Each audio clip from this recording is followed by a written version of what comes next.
What the heck is up, you guys? It's your boy Ace, aka Animated Heroes, here back with another action figure review. Today we're going to be taking a look at none other than the SH Figuarts Hell's Paradise Gabimaru the Hollow. And if you guys have been following me on Instagram, you'll know that this is one I was excited for the moment Tamashii Nations announced we were going to get this figure. So without wasting any time, let's go ahead and get into the sexy packaging that is very sexy, and then of course we'll dive right into the figure.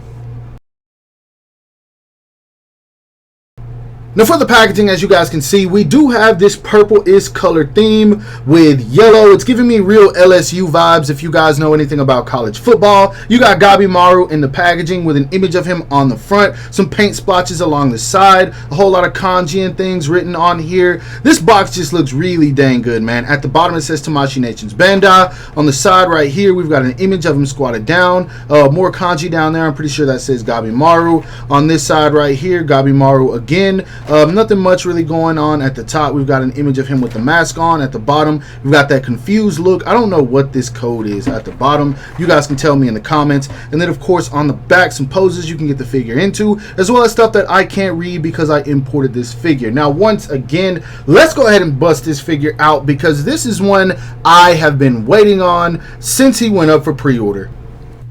Now, one thing I've been saying for quite a while now is, despite how people felt about the actual series, Hell's Paradise is a great anime, and I truly feel like it is extremely underrated, especially considering the fact that I finished this story probably sometime, I think, late last year. I didn't think that it was going to get an anime, but when it did, I was really excited. Now, for the most part, I enjoyed it. A lot of the visuals were phenomenal. I really loved the characters just as much as I did when reading the actual manga, and the only issue I had with it is that certain episodes felt a bit stale. They didn't hit as hard as I wanted them to, but at the same time, Mappa was working on plenty of other animes such as Attack on Titan and a few other things, so I'm still gonna go ahead and say I think they did a good job with it. I'm hoping that once season 2 drops, it's even better, but that doesn't matter. We are on to this figure, the figure of a character who I fell in love with instantly. It is Gabimaru the Hollow, and SH Figuarts has captured this character in all his glory, from the anime, from the manga, all the way down to the expressions and the details, which we are about to analyze now, taking a closer look at him.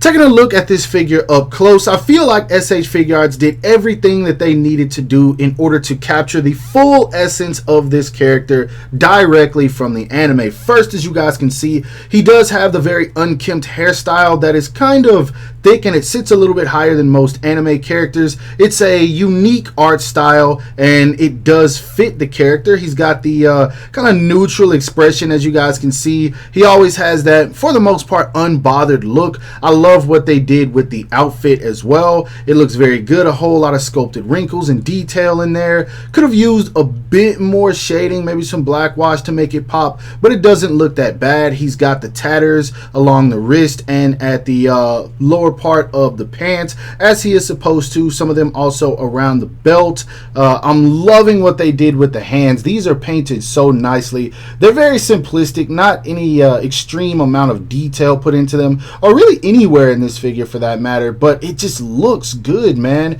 It captures everything that it's supposed to. Love what they did with the pants. Again, those sculpted wrinkles coming all the way down to the legs, and then even when you get to the sandals, these are also painted very nicely, very clean, unlike the older Naruto figures where we used to really talk bad about these. Nothing about this figure looks sloppy, and that alone is something I enjoy. This thing right here is a really good looking figure. Very simple, not a whole lot of paint, not a whole lot of crazy detail, but if you're someone who loves this character for what he is, then just the look of this figure alone could potentially sell it to you. Now, when it comes to the height of this figure, Gabimaru is a small boy, just as he is supposed to be. To the top of his head, as you guys can see, he's right at about 5.5 inches, but just about the whole half inch is his hair, because his forehead kind of stops right at about 5 inches, meaning that I think his scaling is going to be perfectly fine once we get the other characters in the line. Now, of course, we'll see how he scales with some other SH Figuarts and other things once we get to size comparisons. Moving on to his articulation, he looks up very, very well. He looks down well enough. I mean, his chin is going to touch this sculpted collar piece that he uses as a mask. It probably goes down a little bit further once you swap the neck. He does get really good tilt turn, all of that good stuff. The arms go up and out an exceptional amount. That is really good all the way up. He does have really good butterfly joints as well, so you can bring the arms all the way in for those double sword swinging poses. He does have a built-in bicep swivel, double jointed elbows that come in about that much. I thought that he might have had the extra part of the arm pegged in here, but it doesn't look like he does. His hands are on a ball peg and they move around more than well enough. At the diaphragm, as you guys can see, he crunches forward a great amount. Actually, that's more than I was expecting. Let's fix his arm here. He leans forward about that much, leans back not so much, probably because of this softer plastic piece right here that is the lower part of the torso. But when utilizing that, he can lean all the way forward, so that's really good. I was thinking that this piece right here for the belt would have pegged on. I think that would have been a great choice, but they decided not to do that, so it is just one whole separate piece that kind of just floats around, but it sits still for the most part. He kicks forward about that much, doesn't kick back because they sculpted a butt. His legs go out about that much. He does have a swivel right here at the thigh, double jointed knees that work very, very well. Posability at the legs are going to be no problem. Even right here, he has an extra swivel, so that's really good. I'm glad that they included that. Foot goes down about that much, up about that much. Really great ankle rocker, and then he does have a toe hinge. So when it comes to the articulation on this guy, there's not much you're not going to be able to do with this guy. Like, this guy poses, man. He truly poses. You can get him in pretty much whatever you want him to do. Kicking poses, any kind of fighting poses. He moves, man. He moves as he is supposed to, and I absolutely love it. Now, when it comes to accessories, you get quite a few. It's only lackluster in one department. That's the fact that he doesn't come with any effect pieces. But straight out of the packaging, you get this kind of neutral expression for him, as well as a pair of fist hands. He does come with this yelling-esque face right here, a confused kind of face, more of a deranged look also. You do get his Fireball Jutsu technique, or Koten no Kage no Jutsu technique, and then you get this masked face with a more serious look on it. This is when Gabimaru is really about to mess you up, so be ready for some hands. He does come with a pair of I guess you could call these like jutsu-esque type hands. He comes with a pair of stylish pose hands. He comes with a pair of sword holding hands, which I'll show in just a second. He comes with another pair of stylish pose hands, and then he does come with the actual Tokage no Jutsu technique, the hand basically for when he is doing his Phoenix Flower Jutsu. Quite a few Naruto references there, but we'll talk more about Naruto in just a second. Now, he does also come with an interchangeable neck piece. This is for when you actually swap out the neck for when he has the mask on and he is in demon mode. So yeah, be ready for that. Not literally demon mode, I'm just saying he's ready to throw hands. And then last but not least, he does come with his sword, which it looks cool, very, very plain, but I mean, it is accurate to the anime. To this day, I still don't know where he pulls this from, because he just kind of has it sometimes and then other times he doesn't, but we never really see where he gets it, because obviously he doesn't have a sheath or anything, but it's one of those things where it's anime. Does it have to be explained?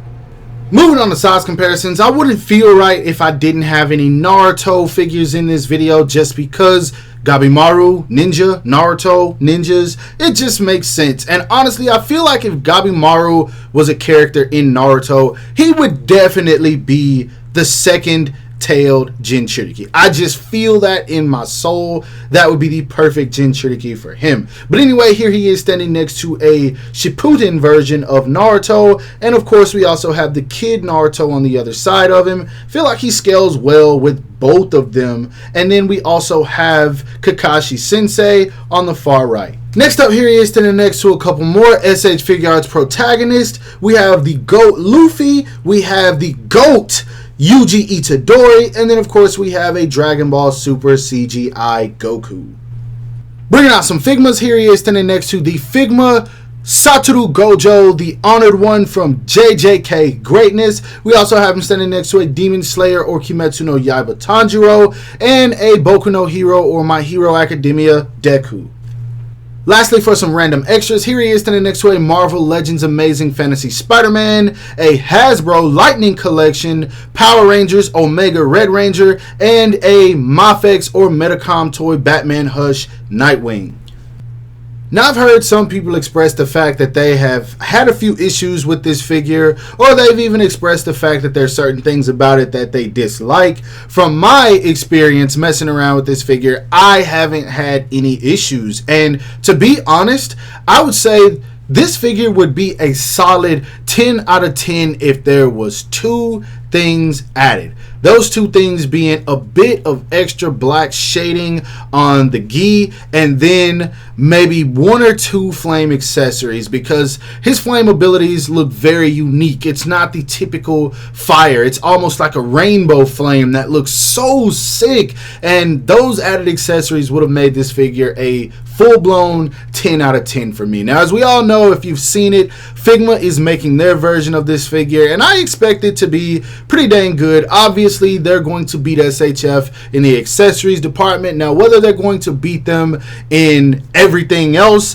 that's to be determined, because while it did look really good in the promo images, we know how that works sometimes. They can make a figure look good, then you get it and it falls apart, or many other quality control issues. And so that's exactly why no matter who makes a figure of a character, if I like that character, I'm going to buy both. That being said though, this right here is a solid Gabimaru figure. If Figma decided to not put their version out, or we were to never get another figure of this character at all, I would be really satisfied with this one, and I wouldn't necessarily have to have another. So do I recommend it? The answer is obvious.